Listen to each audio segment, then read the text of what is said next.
Next video అని చెప్పాను కదా, మేమైతే పౌరాదేవి టెంపుల్లో అయితే రీచ్ అయిపోయాము మిడ్నైట్ 12 అట్లా.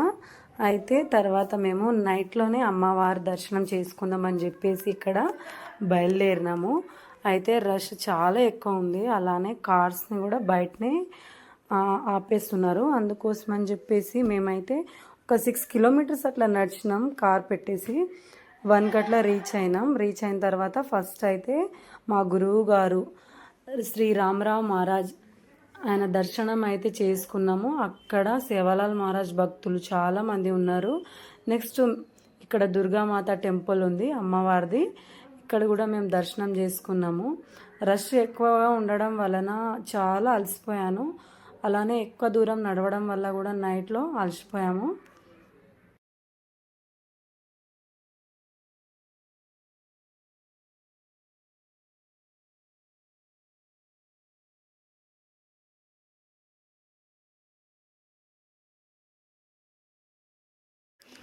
స్వాములు అందరు ఇక్కడ ఎందుకు ఇలా భజనలు చేస్తున్నారంటే, శ్రీరామనవమి రోజు మాత్రమే ఇక్కడ అందరూ మాల వేసుకున్న వాళ్ళు తీయడం జరుగుతుంది. ఎక్కడ అంటే సేవాలాల్ మహారాజ్ టెంపుల్లో. సేవాలాల్ మహారాజ్ టెంపుల్ అయితే కన్స్ట్రక్షన్ జరుగుతుంది, అయినప్పటికీ భక్తులు మాత్రం ఏమాత్రం తగ్గడం లేదు. చాలామంది ఉన్నారు లక్షల్లో. అలానే డే టైంలో అంటే ఇంకా ఎక్కువగా రష్ ఉంది. అందుకోసమే మేము మిడ్నైట్ అయితే ఇలా దర్శనం అయితే చేసుకున్నాము. ఇంకా ఇక్కడ సేవాలాల్ మహారాజ్ విగ్రహ ప్రతిష్టాపన అయితే కాలేదు. అక్కడ ఉన్నది సేవాలాల్ మహారాజ్ యొక్క